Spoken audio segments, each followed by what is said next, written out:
Biz Dev Live, weekdays at 11 Eastern Time. Biz Dev Live, weekdays at 11 Eastern Time. Biz D with C, brought to you by Cameron T. Biz D with C, brought to you by Cameron T. This is business development, not even selling it. This is intelligent. If you watch it, I promise you benefit. Leadership and motivation, empathy and inspiration. Leadership and motivation, empathy and inspiration. Biz Dev Live, weekdays at 11 Eastern Time. Biz Dev Live, weekdays at 11 Eastern Time. Biz DVC, brought to you by Cameron T. Biz DVC, brought to you by Cameron T. Welcome, welcome, welcome. I have with me today the fabulous, the amazing Eileen Smith. I've worked with her personally on her weddings. Somebody that I highly recommend, extremely organized, somebody that makes sure that all the pieces of the puzzle are taken care of. Getting into this today, I really wanted to have her on the show because I know that her business acumen, her ability to bring practical knowledge to a situation is just amazing. Just to get a little bit into the bio, she used to own a tent and party rental company with her husband in the late 90s and early 2000s, gained knowledge and expertise in doing any type and size event. She's the mother of four, her proudest accomplishment, soon to be a grandmother for the first time this year. Congratulations, Eileen. They sold the company and still wanting to be involved in events, created Eileen Smith Events in 2008.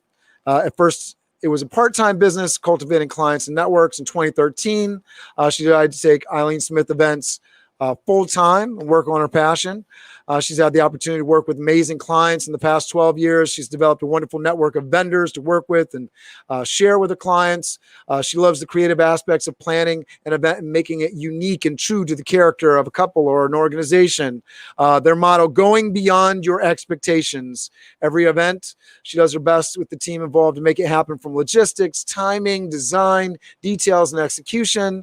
She loves connecting with her clients on every level, putting all of the talent that she has in her Rolodex into making exactly what they were wishing for. Over the past 5 years, Eileen's company has really grown and now has a team who can help out on events when needed. The industry is always changing. It's so important to be on top of trends, technology, social media, social trends, products and services, always learning, growing and improving and loving it. Thanks so much for being on the show, Eileen. I really appreciate you being here.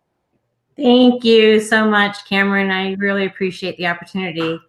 It's quite the intro. It makes me sound like some sort of super celebrity, but yeah, really love in my world, Eileen, you are a super celebrity.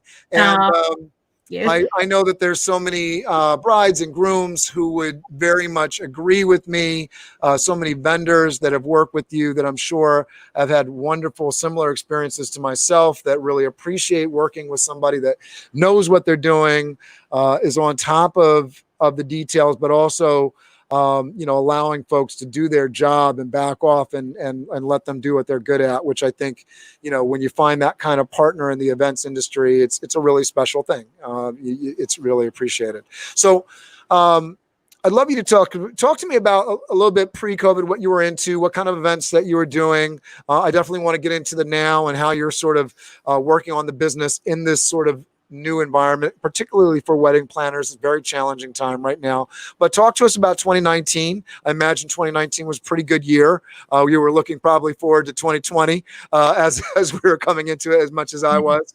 So talk to us about the events that you were running and doing up until this time, and then we'll get into some of the challenges. Well, 2019 was a great year for Eileen Smith Events. Not only did I do weddings, but I do fundraisers, corporate events, and looking forward to 2020, it was going to be one of my best years. And then COVID hit, and just everything, the brakes went on.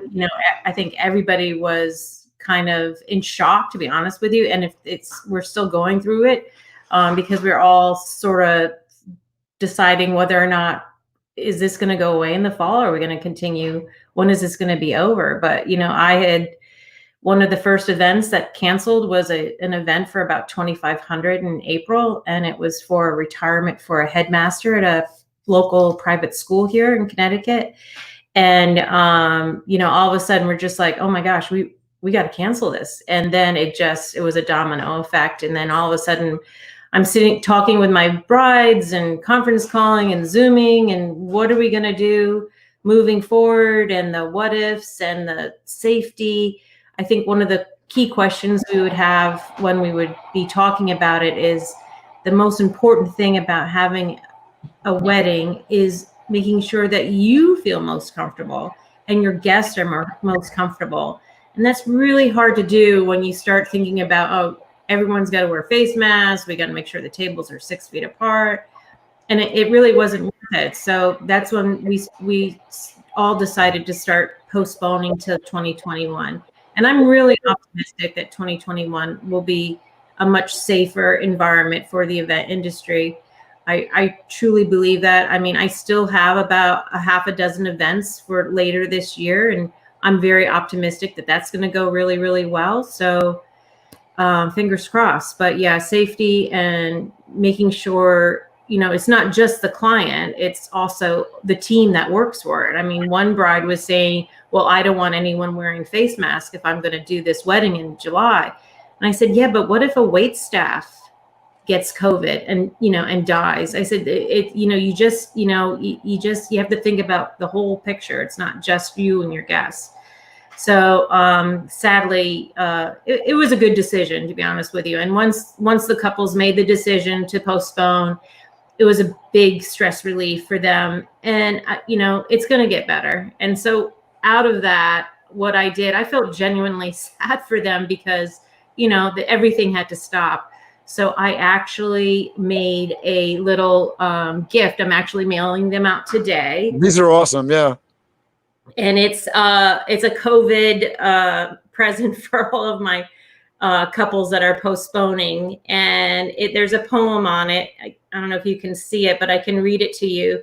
On one half, it's the legendary quote, "Love is patient, love is kind, it always hopes, always perseveres, and it never fails." And then on the backside, I created this poem. It says, "Your wedding planning was almost complete, all organized and neat, just needed to get a few more RSVPs, but then COVID-19 came and it all seized. Your love will continue to grow and thrive as this virus will not survive. A present from me to you to brighten your spirits as it renews, whether you wed this year with an intimate few or postpone the celebration with the whole crew until next year in 2021. It'll be amazing when it's all said and done." So thank you. I just finished them, so I'm going to send them out to all of my couples, kind of brighten their spirits a little bit. That's awesome. Talk to me about the variety of events that you were doing in 2019 and that you'll continue to do into 2021. Sure. So besides wedding events, I also help with a lot of the local prep schools in the area. Northwest corner of Connecticut is like prep school country. So I help with a lot of the schools with their homecoming weekends, with their commencements, with parents' weekends, reunion. So I really enjoy doing that. And then I also work with a lot of nonprofit organizations on their annual fundraisers. One being After School Arts Program, which has been one of my favorite organizations since I started the company, and I've been helping them with their events since the inception of Eileen Smith Events. And then a couple of land trust organizations I help with their fundraisers. And I started doing a little corporate 2 years ago. So I'm kind of testing the waters on corporate, but I just, I wear a lot of hats. And then a lot of my caterers or customers that don't really get involved with rental management, a lot of times they'll reach out to me, even venues, and say, hey, can you organize the rentals for this event for this bride or this, customer for us? I'm like, yeah, sure. Obviously I'll do that. So I'm a mixed bag of tricks, but I always try to figure out how I can be more intuitive, more creative, more organized, more knowledgeable for my clients. Because a lot of times, especially bride and grooms, when they come on board, it's more of, you know, they've never done this before. And a lot of my clients are full-time. They work full-time and they really don't have time to plan a wedding.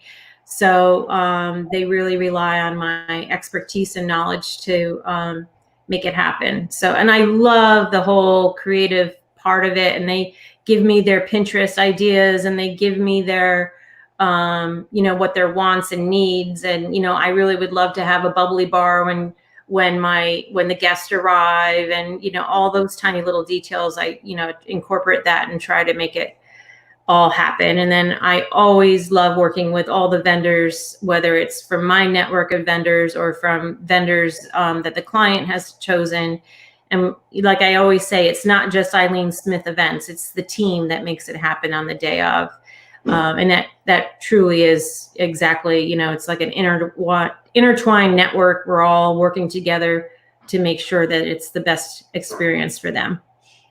Other than Toth Event Staffing, what are Right. some of your favorite vendors that you like to work with? I was showing some of the videos from your website, so maybe you want to call out some of the work that's in some of these videos. I'll throw that back up on the screen again. Yeah, I mean, one of my specialties is outdoor events, whether it's for a wedding or a fundraiser or bat mitzvah. So I work with a lot of tent companies. The top 3 on my list would be Northwest Tents out of Stamford, Durkin's Inc. in Danbury, Connecticut, and Stamford Tent also in Stamford, Connecticut. I work with a lot of caterers. I mean, Toth's Staffing is probably my go-to for staffing, as you know. And then in regards to venues, I mean, I don't really have a favorite venue because there's so many out there that are really, you know, unique to itself, whether it's the Aria or Fox Hill or, you know, there's just so many. In regards to caterers, I mean, sky's the limit of who I would recommend, but it's a lot of the times it's what my client wants and what their budget reflects. We do tastings, and even though I think that the tasting would be good, they either love it or they're like, maybe there's someone else. So like On the Mark Catering in Stamford is great. Bonnie and Catering in Sherman, Connecticut is great. Executive Cuisine in New Milford is great.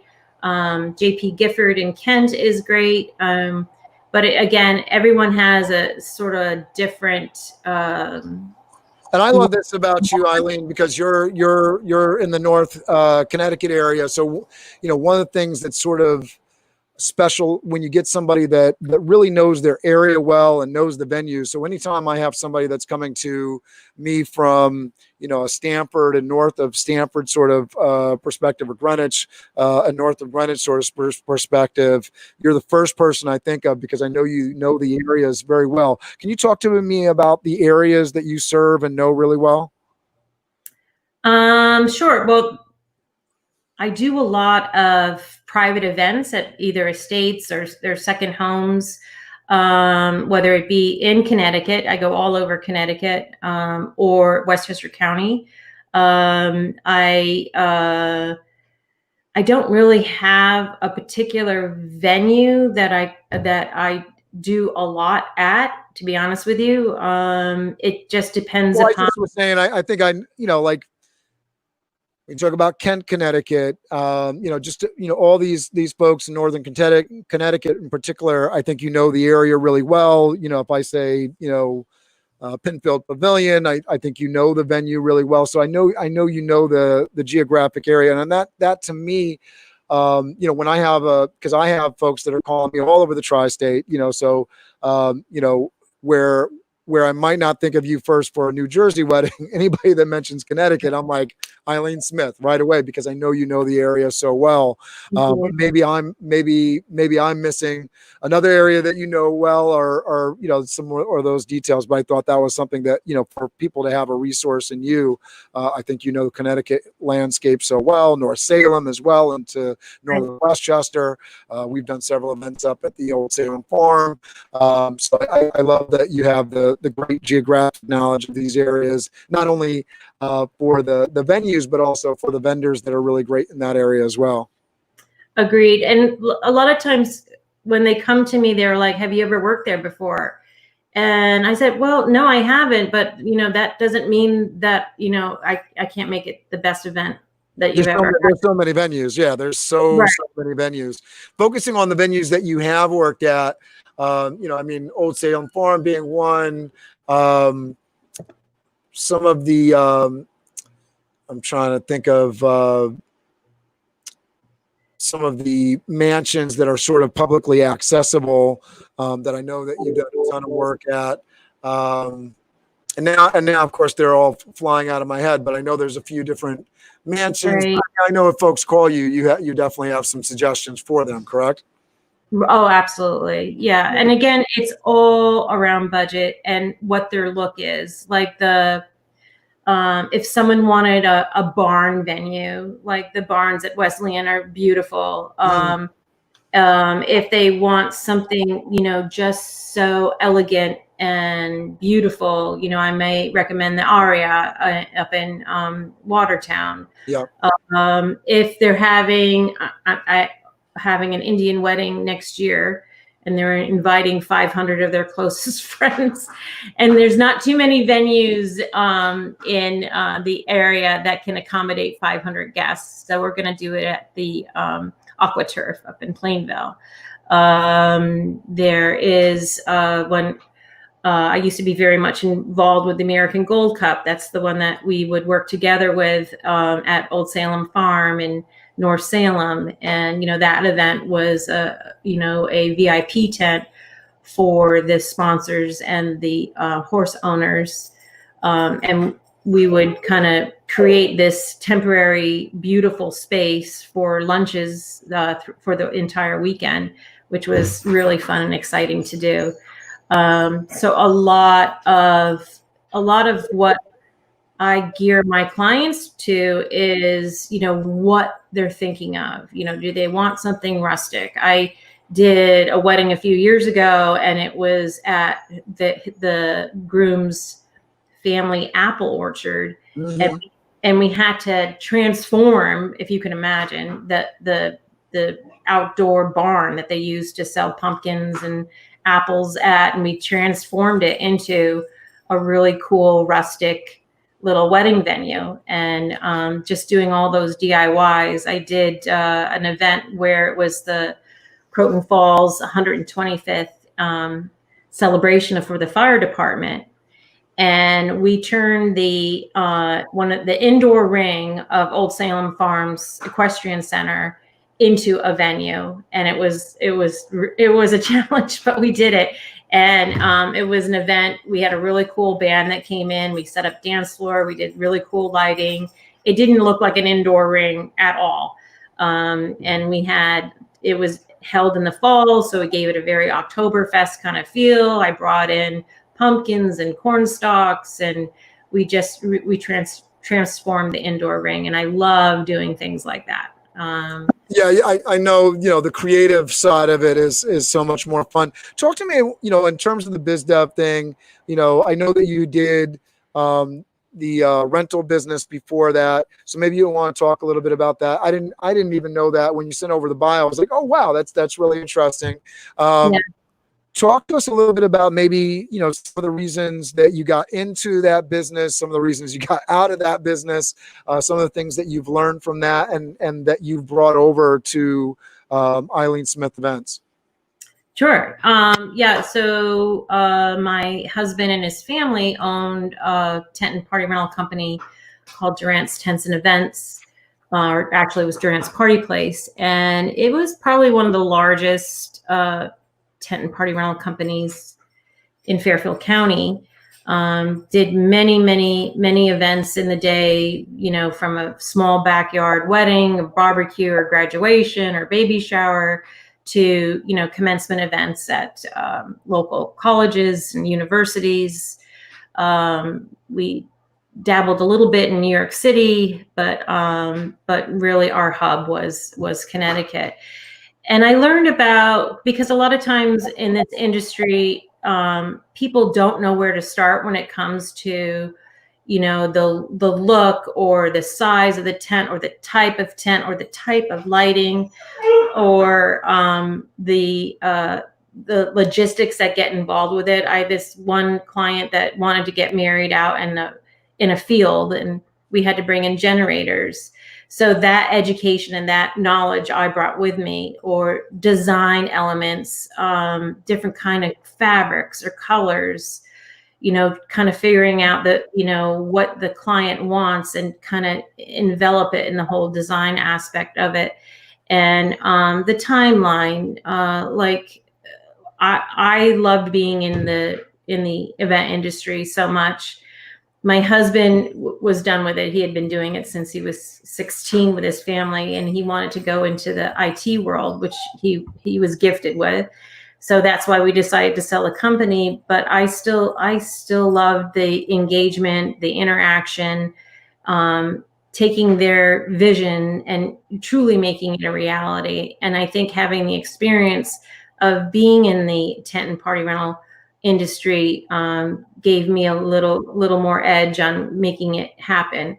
Because a lot of times when I find with clients, when they hire me, whether it is, you know, an outdoor event or they're having it at a venue, is I ask them to send me their contracts, because there could be something that's missing or something that they really didn't read correctly.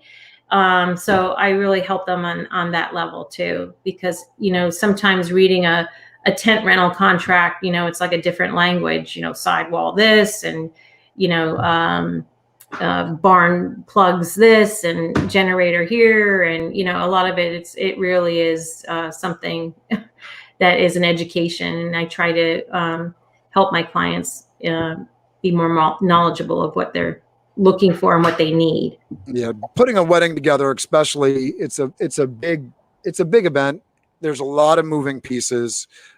Everything from, you know, getting the date, invitations, bringing the vendors together. Typically, a wedding is a more involved event than just about any other event that you can imagine, which is why when I have my DIY brides that call me, there's usually a follow-up email going to somebody like Eileen saying, hey, this is somebody that's looking to get married. They need a planner, because, you know, I'm almost of the mind, somebody comes to me and they're just like trying to put it all together themselves.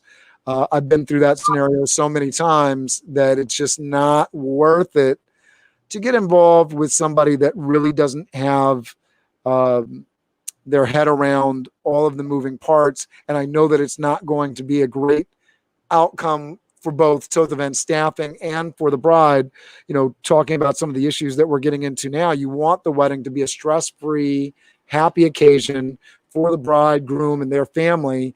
And if they're worried about a lot of moving parts and details as they're moving through their day, that is not an ideal situation. That is not a fun situation.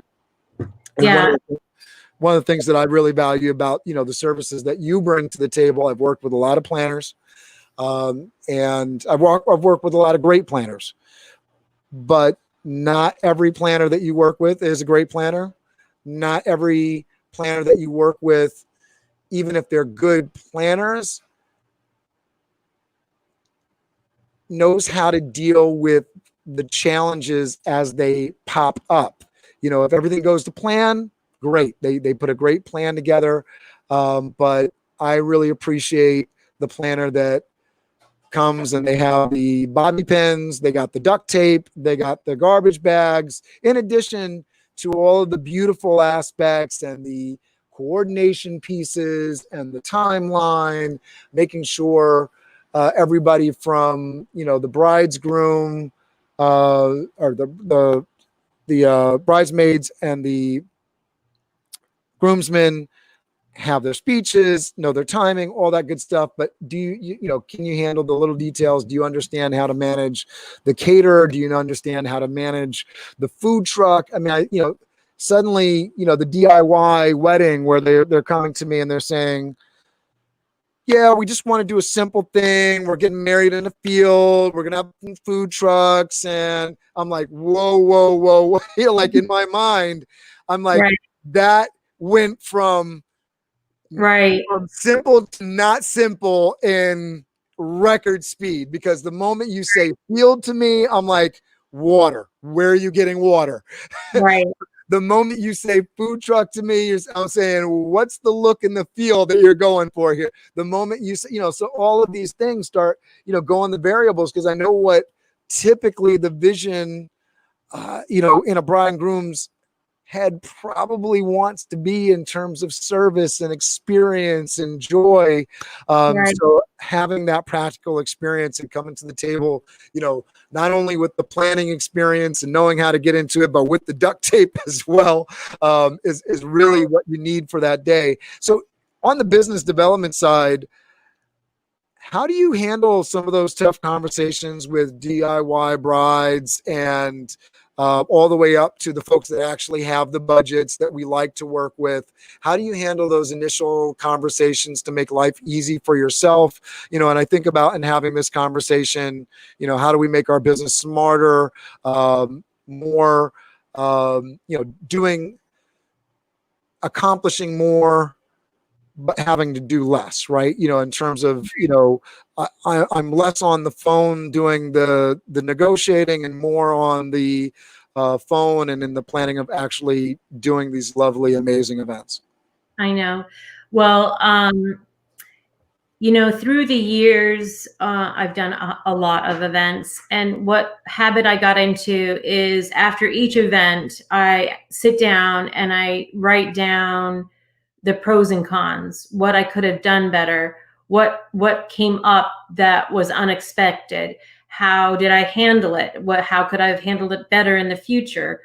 In regards to the clients, in this industry, as you know, every client is unique to themselves and their wants and their needs and how they want the event run, and kind of focusing on those and being realistic on making it happen, and educating them on things that aren't realistic, in regards to timing.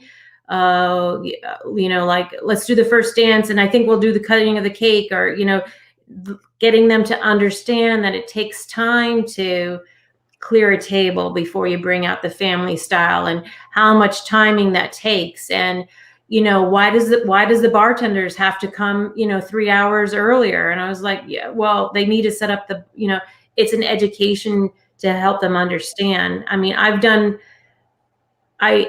do everything in my power to grant their wishes. I had this one client, he wanted to get married on the side of a lake, and the guests would have to walk in literally a half a mile. And when he first showed me the trail, I just hands down said, Utah, we can't this is crazy. We can't do this. And he's like, Eileen, I know you can figure this out. This is what I really want to do. I really want to get married here. And I want some canoes to take us over to the venue, which was across the lake. And then we'll have the reception there. So I really thought it through. I got some antique canoes. They were ready on the banks of the lake. We got some 4x4s, so people that didn't want to trek down this path, we four-wheeled them in, and it was a short and sweet ceremony, and everybody had a blast. We had someone that was playing guitar, and they kind of made a parade of it, and we got them all down there. We had some, a little refreshment stand with some basil cucumber water, and everyone had a little refreshment before the ceremony. And it was a blast. And then we figured out a way we could get the wedding party and the bride and groom in the canoes, and off they went. And then we got everybody back to the venue via bus shuttles for the reception. So I do my best to make it happen for them. But if it's realistically impossible, I just say, honestly, you can't do that, because, we can't move an entire wedding party, from point A to point B in a limited amount of time. I mean, I had one. How do you, when you're going through the event review process? Because I think that conversation is familiar to me. You know, you're working with a client, they want to do something that, you know, I say, well, you know, it's possible, but logistically incredibly challenging. It's going to cost this much more. How do you work out, you know, in the initial process? Because, you know, when you're dealing with situations like that, you're doing things that are uncomfortable for you. You know that they may not work out. You know it's going to take extra work on your part to manage the logistics with things like that. How do you make that worthwhile in how you charge and set up your business proposition for clients? Well, a lot of times too is when we first sit down, we kind of talk about if it's an outdoor event, we always say, listen, we really need to talk about a rain plan and how we're going to execute it. You and I worked on a wedding where it was at this beautiful estate, and sadly it was going to rain, and we had to put up a tent, and we had to kind of change the timing a little bit on, you know, the logistics of the event due to rain. Because a cocktail hour was going to be outside, and now it was inside the barn, and dinner was outside underneath the tent. And so switching that up and reassuring them that it's going to be okay. And, you know, making them aware that we're going to make this happen to the best of our ability. And regardless, you're still going to have a wonderful time.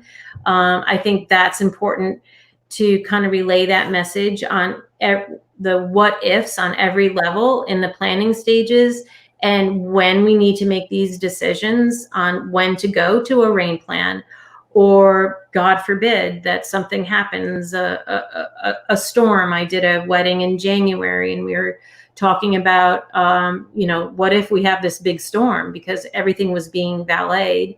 And the location of where the wedding reception was, it was at an estate that had a very long driveway that only one car could go down.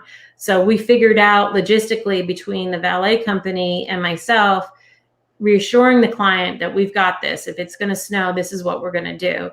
And just letting them know that we've got all of our ducks in a row before anything happens. And that way, if something comes up, then we're prepared. Like having plenty of water if the location of the venue doesn't have any water, and having enough power available, and you know, making sure that the restroom trailer is large enough to accommodate the guests. I had one occasion, it was a wedding for 150 people, and the mother of the bride decided to call up the company and get a smaller trailer. I'm like, no, I'm calling them back. We can't do that. You just can't do that. And when you need to go after a glass of rosé, you need to go. Something's going to happen to that trailer when it gets full, and it's not going to be pretty. And so kind of it is an education to the clients to let them know, because we do this all the time. We have the experience and we have the knowledge. So we know the what ifs, and telling the client the what ifs. A lot of times they never thought of that. Like, oh, I didn't even think that could happen. I'm like, yeah, it can happen. And this is what we're going to do to make sure that it doesn't happen. So things like that. Like a lot of times, like, for example, they want to have 500 luminary bags as an exit at the end of the night. You know, lighting 500 little candles, it doesn't work. And then, so what we do is we get the little battery operated ones, and they turn them on, and we put them in place, and they're good to go. And we don't have to worry about any flames or fires or blowing out, you know, just little stuff like that. They're like, oh. The fire department likes that idea a lot better too. Yeah, exactly. Yeah. Very, very, very frightening times when you got 500 lit candles in nice combustible little packages along past. Yeah, exactly. Trees and things that could go up. Talk to me about some of the things that you've learned, you know, that maybe some of the folks that are getting into the events industry maybe should be paying attention to, can learn from some of the past mistakes. I always think about this when younger folks are talking to me. You probably learn more from my mistakes than from my successes. What are some things that you've sort of learned along the way that you would really want folks to understand and know as they're jumping into the wedding planning and events planning industry? I think what I have learned through, I've had my company now for 12 years. I can't believe that. But I've learned the most important thing to do is to take, I hear a lot of people say, hey, I planned my wedding and I really want to get it. It was so much fun. I want to start my own wedding planning company. I mean, that's great and good for you. But in regards to really understanding your client, you really need to listen to what they want and really dive into, the logistics part of it and is it doable? I talked to a client 2 days ago and she was like, I was thinking of just picking up, chafing dishes, for 150 people and everyone just help themselves. And I was like, no, you can't do that. And I explained to her why. And then once I explained it to her, she's like, oh, I see. So, and a lot of times it's important to be very patient with your client and, really let them communicate what they want and taking lots of notes and kind of digesting it first to kind of take it in to see how you could make it happen. So in the event industry, it's not like an ABC kind of thing where it's, door number 1, door number 2. There's all different levels of what could happen or what the client wants.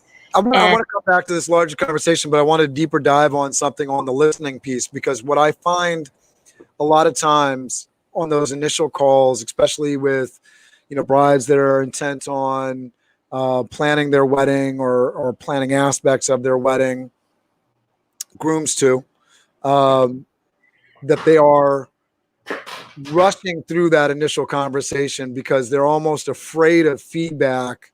Or at least that's my take on it. They're like, they're wanting to get it out. Does that make sense? I'm not sure if I'm expressing that in the right way, but there's a data unload. They're throwing out everything. And then they're saying, okay, what can you do for me? Well, it really is, as you know, in the event industry, there are so many moving parts and there's so many pieces that are involved along the way of the planning stages. And a lot of times, I tell people sometimes I feel like a therapist. It's just that reassuring that this is how we're going to move forward on this piece. And it is an overload. And this bride, hopefully that I'll be on board next year for her wedding. I said, you're kind of putting the cart in front of the donkey a little bit because you're worrying about things when you don't even have a date yet. And you don't know who to invite and what how many guests your parents want to invite. And are you going to have kids? I said, those worrying about the venue before you know your number of guests is probably not right. good. Right. And it was the Penfield Pavilion was one. And then she said, or my grandmother's home in Brantford. And I said, well, there's, you have 2 wonderful possibilities here. Penfield is beautiful. It's right on the water. It's been completely renovated since Hurricane Sandy. But you also have the advantage of doing just leisurely at your grandparents' home, no time constraints, no sound ordinance that I know of. And Penfield is a little more restrictive. And you can only have like 125 people at Penfield. So, and she's like, oh, I never even think of that. And she wanted a beachy theme. I said, you can do a beachy theme and you don't really have to be on the beach. I mean, if we go to Brantford, you could have the ceremony on the water somewhere. And then we shuttle back to the house for the reception. Yeah, I would say a beach theme probably works better when you're away from the water, because why are you going? I mean, I've been a part of those kind of conversations too. It's like what's your creative piece and what are you trying to accomplish? If you're if you're in a place that's classy, there's not too much you have to do to class it up. I mean, you can add accents and you can add details, but Right. if your theme is the beach and you got the beach, you know, there's not too much more you have to do there. You got your scene. I love those kinds of conversations because you do get to put people at ease, calm folks down, assure them that you've done this before, and that this will come out all right. Kind of moving through that, larger conversation of lessons learned. What are some other things that you've sort of, in terms, especially in building the business, how better you've protected your time, because I think, especially when you talk about folks, oh, I just planned my wedding. I loved it so much. Now I want to go do it.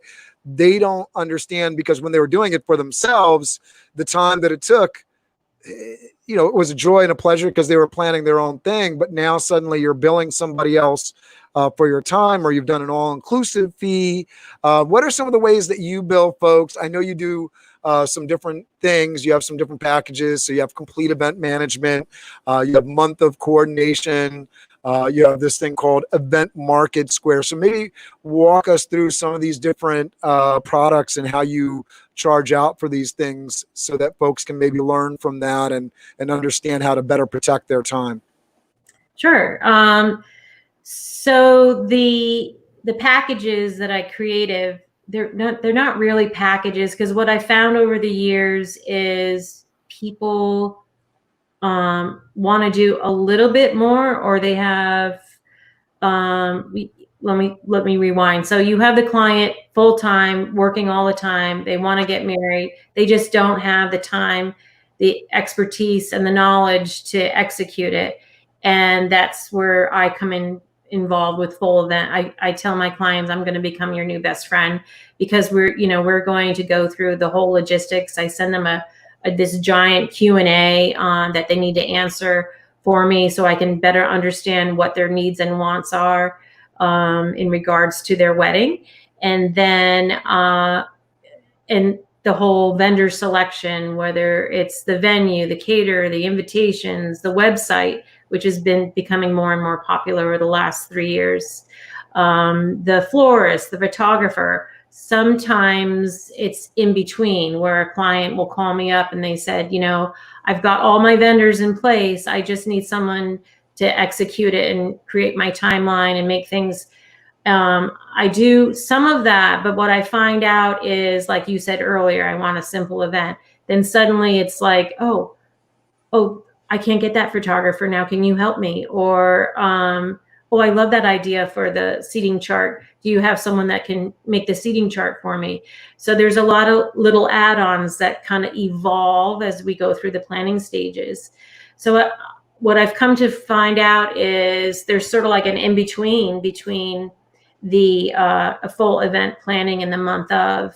The Event Market Square was just something that I created to help people. I really don't do a lot of it, except for the rental management piece of it, as much anymore as I do more with full and custom event planning. So kind of the in-between, where, hey, I've got the venue, Eileen, I've got my photographer, I've got my band, I need help with the rest of it. So I kind of develop a custom package on their needs, and that seems to be more popular than others. And I'm branching out more over the last 5 years. So it's not just Connecticut and Westchester County.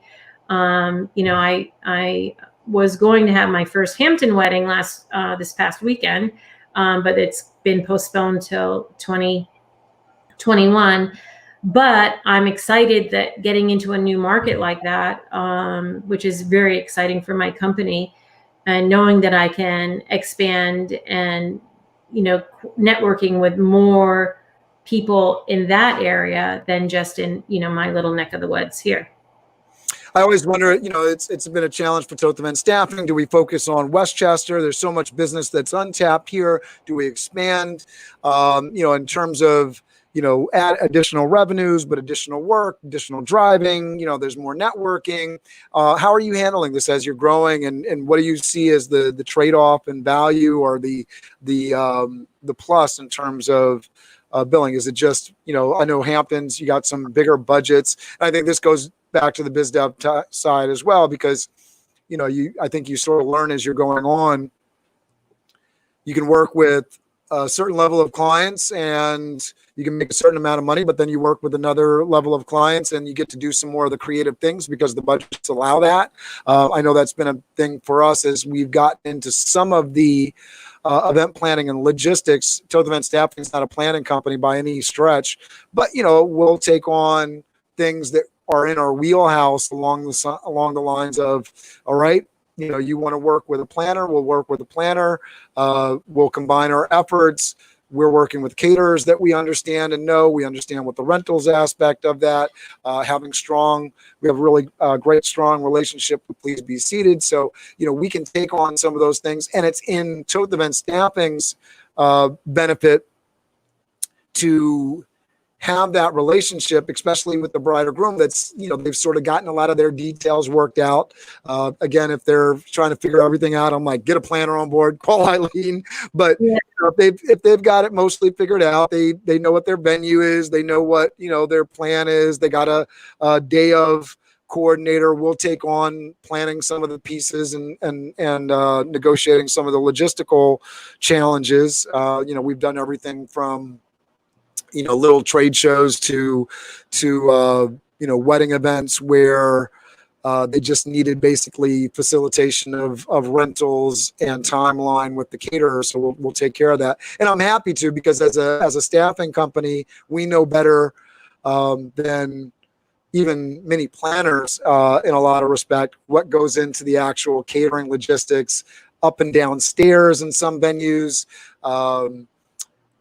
Just really the nitty gritty down to the second. How do you make something work in a particular venue, in a particular space? How do you get water from point A to point B?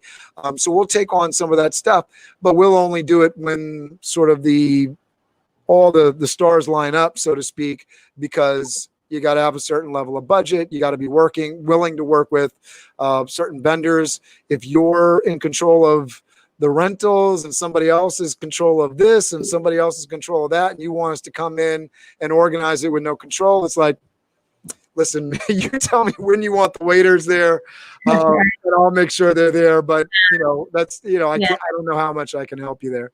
Yeah, well, I didn't know that you did that too, Cameron, which is good. Yeah. But when it comes to I still reached out. Like, one of my lighting companies is Vivid Events in Brookfield, Connecticut.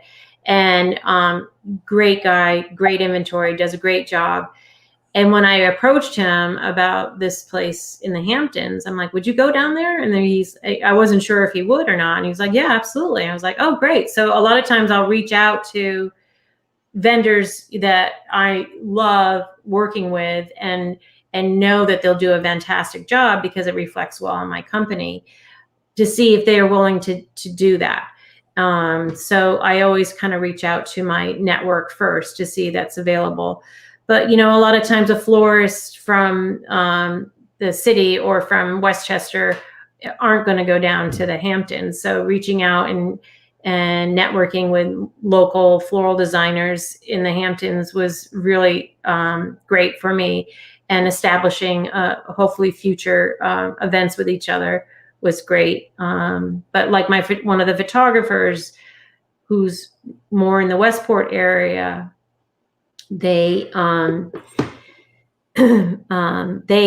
I reached out to her and I said, would you go to the Hamptons? She goes, oh my God, of course I would go to the Hamptons. So, like I said, you kind of keep the ones you work with close with you because it's going to work out really, really well. I mean, we're still kind of figuring out the whole hair and makeup thing because that's, I don't know anybody down there in that neck of the woods. So, that development for the client has been an education for me. So you heard it right here, folks. Eileen is looking for some hair and makeup folks in Hampton. So if you're watching this, make sure you reach out to Eileen Smith. It's a great business connection. And it's one of those things that, I think too often, especially folks in these different careers, they don't, take advantage of, opportunities like this. Hey, I ran into an event planner They're working these certain areas. Let me advertise to them. So that's a great thing that you're sort of setting up there, because it allows folks to, expand what they're doing and work with new vendors. And they're, as well as I do, a great vendor partner is just an amazing thing when you get somebody that's on that same wavelength, has the quality and level of detail. Right. I've run into services where, whether it's getting a headshot, promotional video, you see that kind of service, and it's like you want to, run out and just tell the world, these folks are excellent. So building that sort of vendor support, and then that is the reason why you're going to come and work with somebody like Eileen Smith Events, because you know that they've got these tried and true vendors that are working with them. So let me tell you, if you're in the Connecticut area, there's just nobody better than Eileen Smith Events.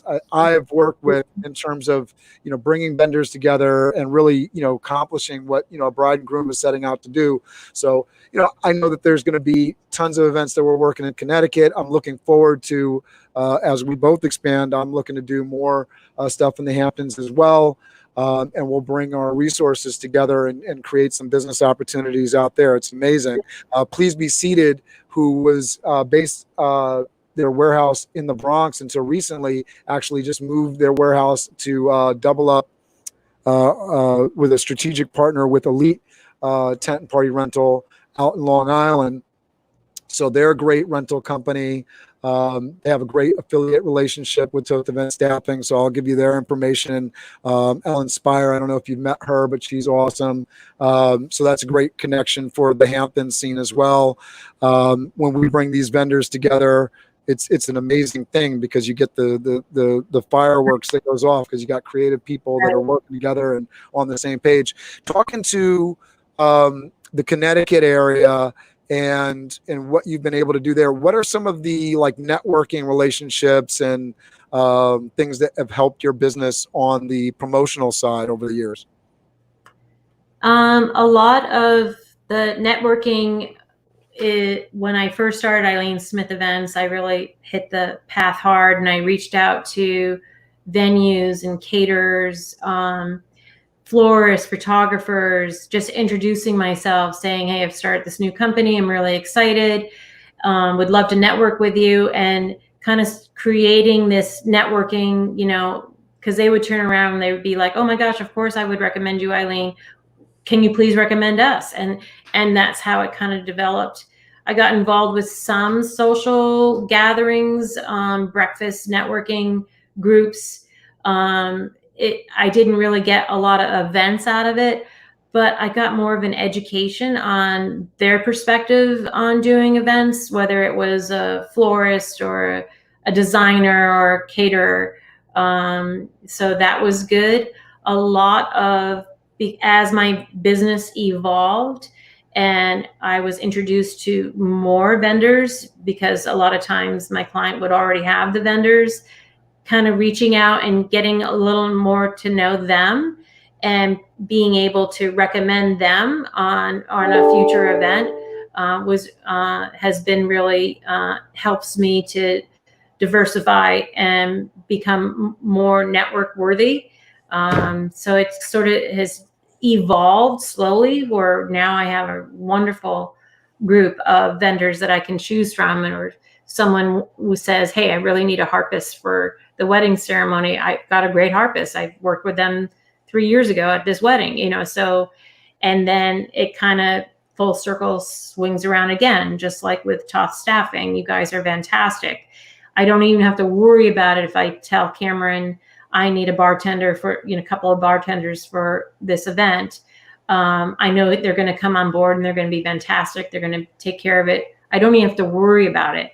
And that's just that reliability and accountability that I have with the existing vendors that I have. And creating this networking dynamic is so important in the event industry. Because it does truly reflect you in the long run. If an event fails or something goes bad, the first person they're going to blame is the event planner. So it's important that the job that my vendors are doing reflects really well on Eileen Smith Events. And even if it's not a vendor that is part of the networking system of Eileen Smith Events, and something is going south during the event, I totally get on board to say, hey, how can I help you? What can we do? Over the years, I've also done things where I realize I can't do it by myself. And that's why over the last 5 years, I've brought more people on board to help me with the events, because the events are becoming more detailed, more elements are being added on, which I love. You know, it's not just the wedding anymore. It's a wedding weekend. So it's not just organizing the rehearsal, ceremony rehearsal on Friday, and then we have the wedding, and then we've got either the Sunday brunch and the farewell lunch. It's more of a 3-day excursion, so to speak, than just the day of, which is great. I love that point, because those are the events that we want to be a part of, because there is a lot to them. The budgets usually are a little bit more favorable for the planning side, but then you just physically can't do it 3 days in a row to handle every single piece and be in every space. What is the strategy that you utilize to bring people onto the team?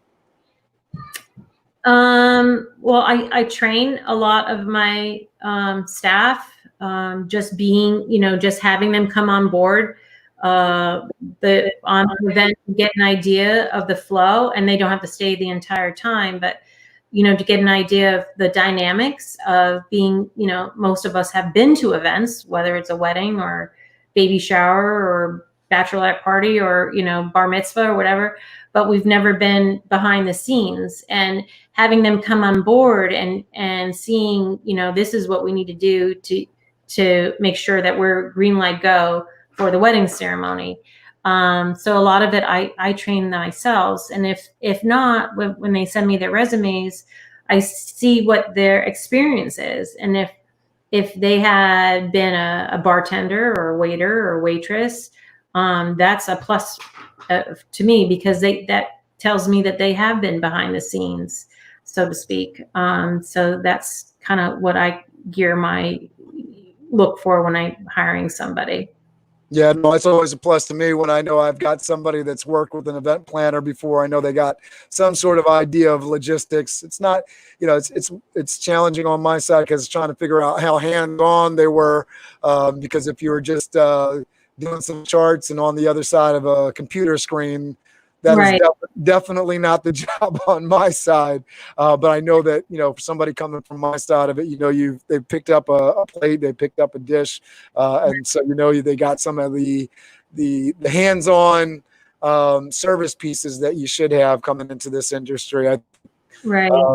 I know for myself and interacting with many planners, I don't think that planners understand how hands-on you'll need to be in certain situations, because some vendors will be completely hands off. Not that they should be, but they will be, especially when you don't know the planners, or you get an interesting moment, when you've hired the donut vendor and they just came in and they said, well, okay, we have donuts, and they don't have a table for you, and they don't have the things that they need to actually set up their station. And now you're trying to figure things out and move pieces into place to actually make it look like something. Right. And again, that goes back to that whole experience. You learn from your mistakes, so to speak. So all of that kind of dynamics, I'm so proactive about that, to make sure that the what ifs aren't going to happen. I know you are. And then it's the run of show. It's the behind the scenes that the client doesn't need to worry about, that we manage and we take care of. Making sure the vendor, what time is their arrival, if there's any issues, like for example, when I'm involved with shuttle transportation, every driver has to call me before they leave the hotel to make sure there aren't any other guests staying or that haven't picked up the shuttle. And this is in the midst of, organizing everything else in the event.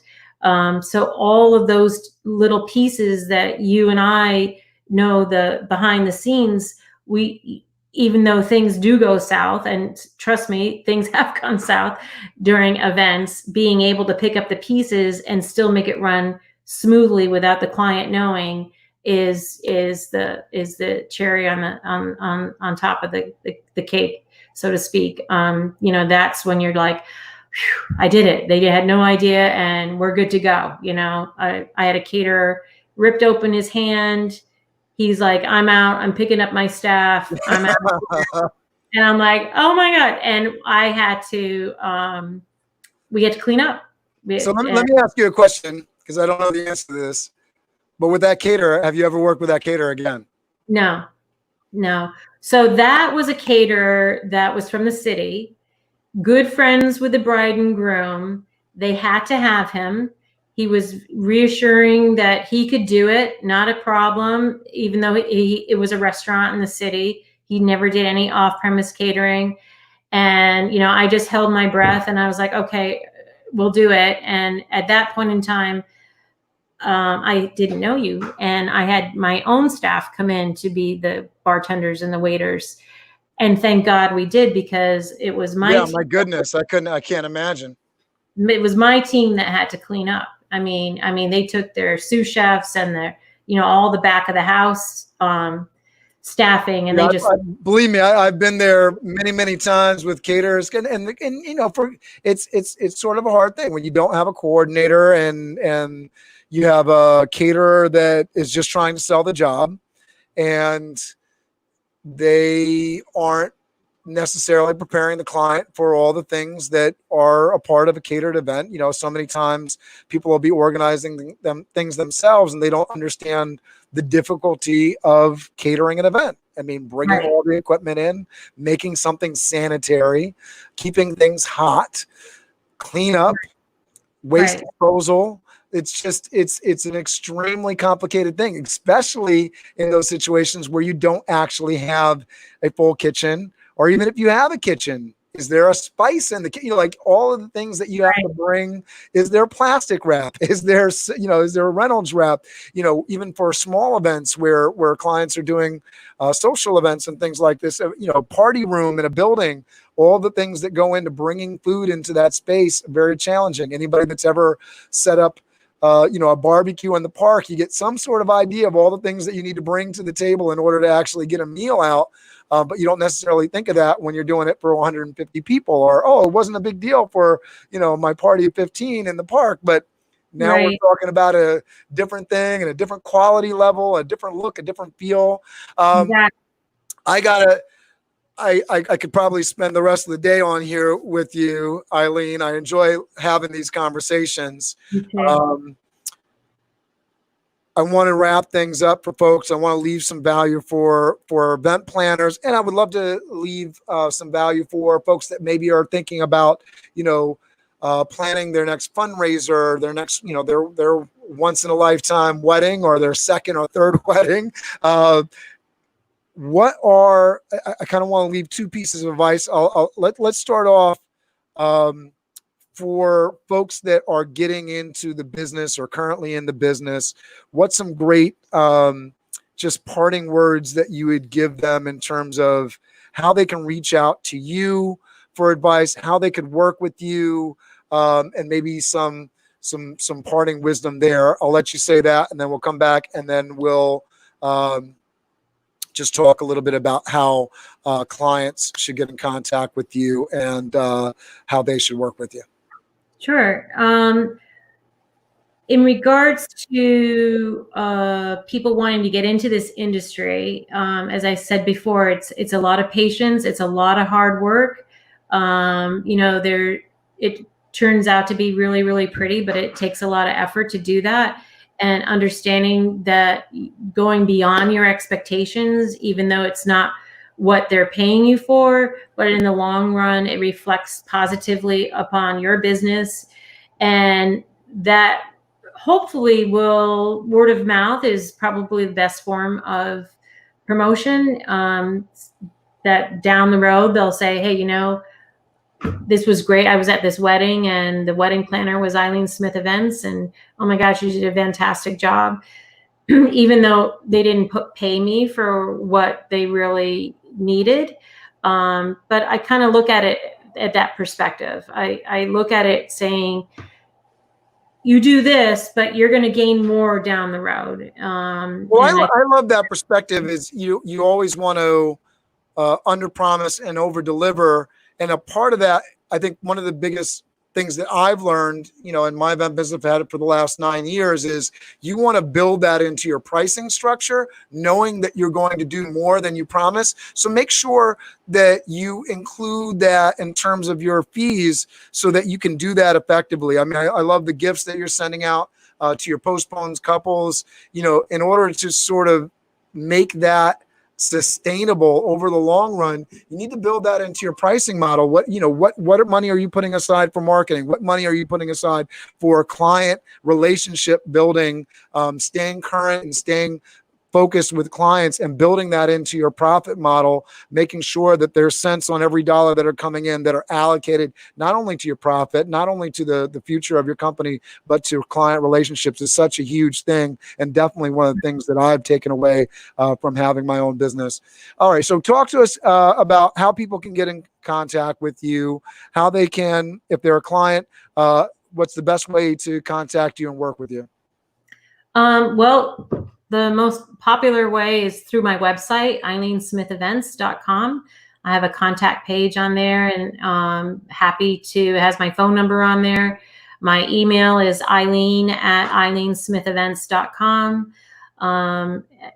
Again, or just call me or text me, and happy to, touch base and talk and discuss about, especially since we're in this whole COVID-19, everyone's kind of pivoting a little bit on how to redirect, reconnect. I'm finding my extra time I'm utilizing by networking more, just going on your brunch lunch every Wednesday. I love doing that.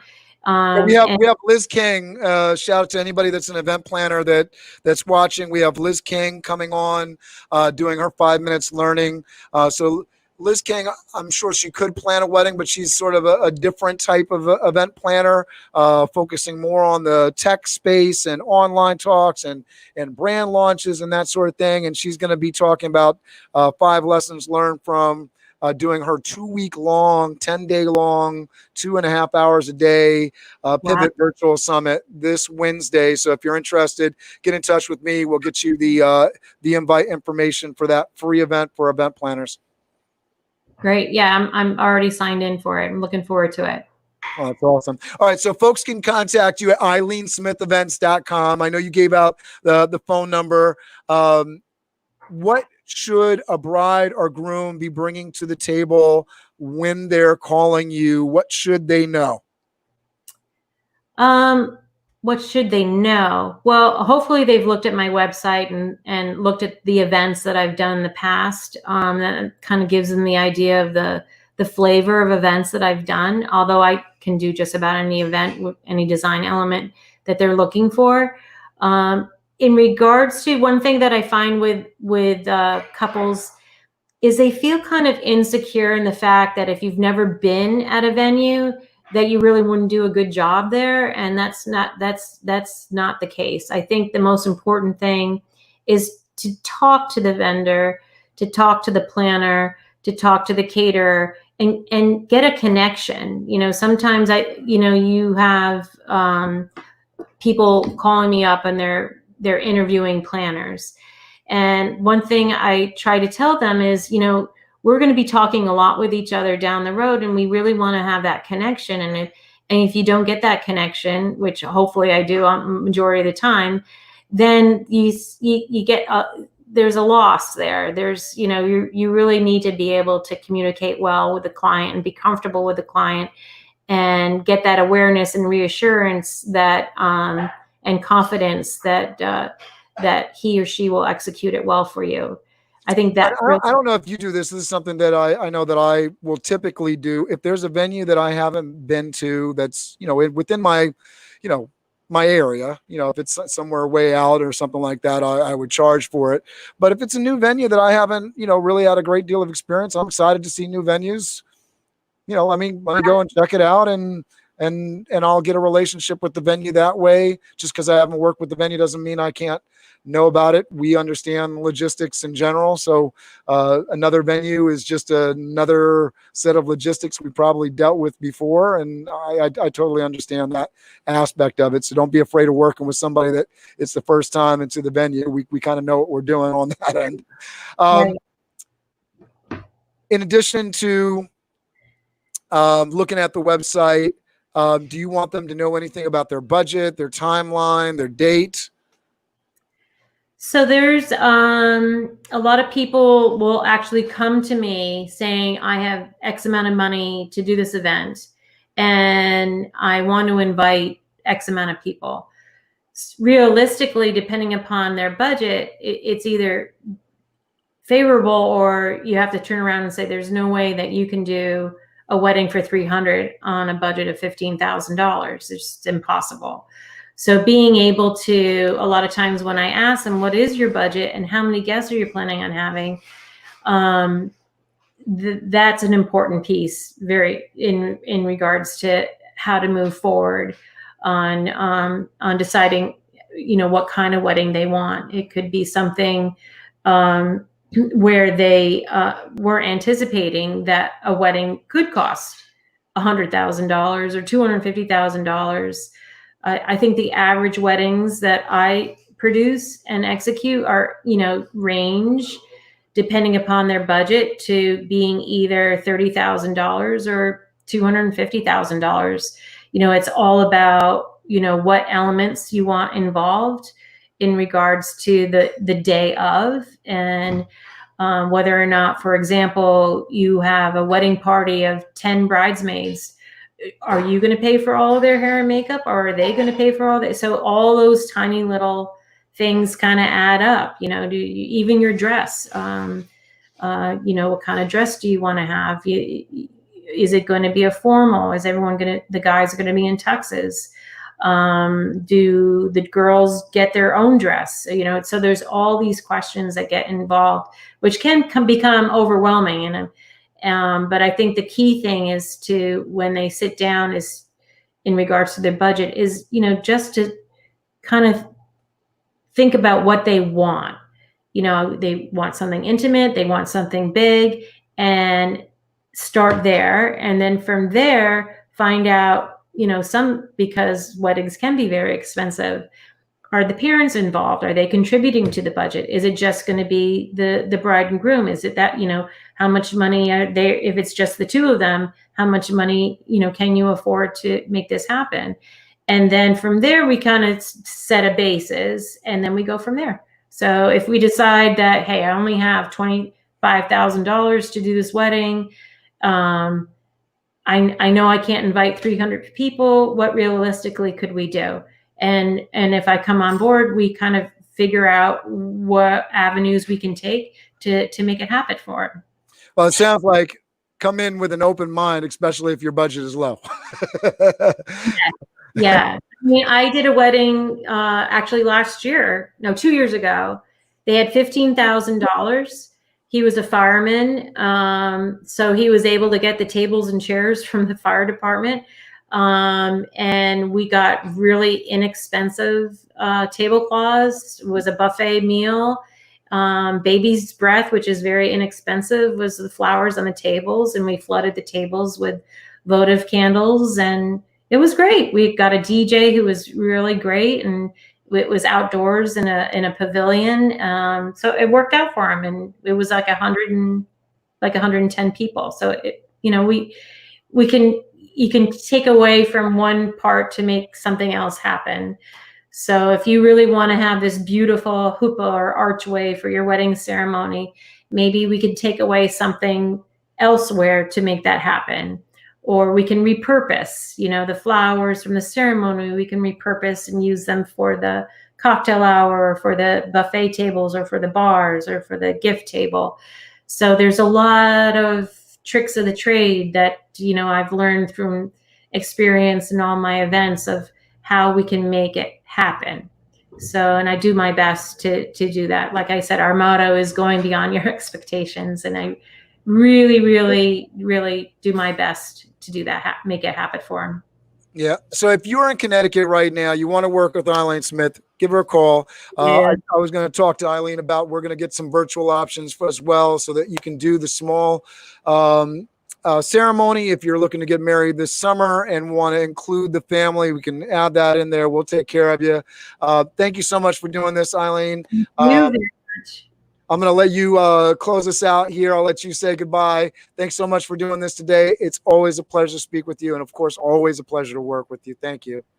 Thank you. And thank you for this opportunity, and for all the couples out there that had to postpone. Not to worry, no matter what happens, it's still going to be absolutely fabulous and amazing for you. So don't worry, it's all going to work out. Stay well, be safe. And it looks like at least the state of Connecticut, we're moving forward. So it's very promising that things will get back to some sort of normalcy in the near future. Have a great day. Thank you so much. Thanks so much, Eileen. Stay with me one sec.